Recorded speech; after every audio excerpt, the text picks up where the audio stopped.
I grew up in a pub in Norwich.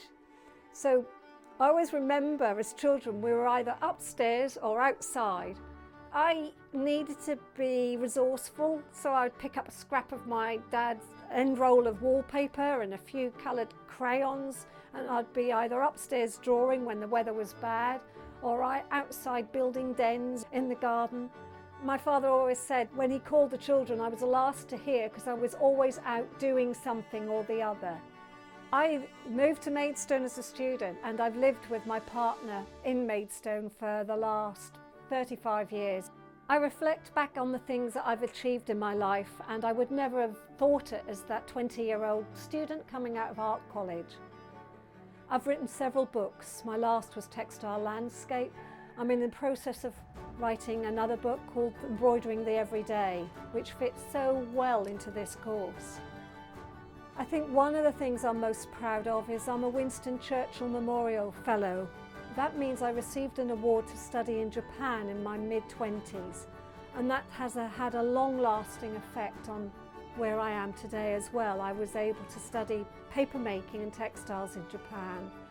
I teach at Westdean College, locally where I live. I enjoy teaching drawing and painting.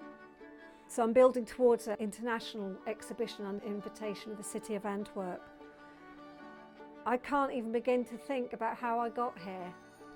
Most people who are engaging with my work today may not know about me is that I trained in community arts, and that meant I've worked with hospitals and the prison service. I've worked with young people of all ages, and I'm a trained youth worker. It's taught me about the power the creative process can have in our connection with each other. That has remained important to me throughout my life. As a professional artist, I frequently get asked, how did I get to be successful, or how did I find my place in the art world? I'm still finding my place, and that changes. But I think I've worked really hard. I know that. I've always known that throughout my life. But I think you find your own place by connecting to a tribe. And I mean by the people around you, the people whose opinions you value.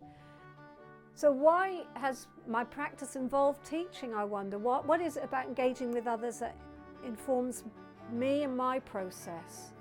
I think that's precisely it. By engaging with people in workshops, in a teaching, in a community context, I discover things along the way about myself, and that dialogue we have with each other means sometimes I just don't take myself too seriously. That's what I think teaching gives to me, that I'm not the most important person. The person who's sharing their experience with me is what teaching is about. Being in a workshop, online, in a studio, whatever way we exchange information is a learning experience for us all. And I'm certain I'll come away from this as informed as you will, and striving to be challenged and to take on my work into other directions as well. I'm going to learn so much about this process as you are. I think we engage in this workshop together. So I'm going to be really excited to see what we do, what we produce. I want you to enter into my world for a little while. I want us to exchange our ideas with each other. That's the inspiration for this course.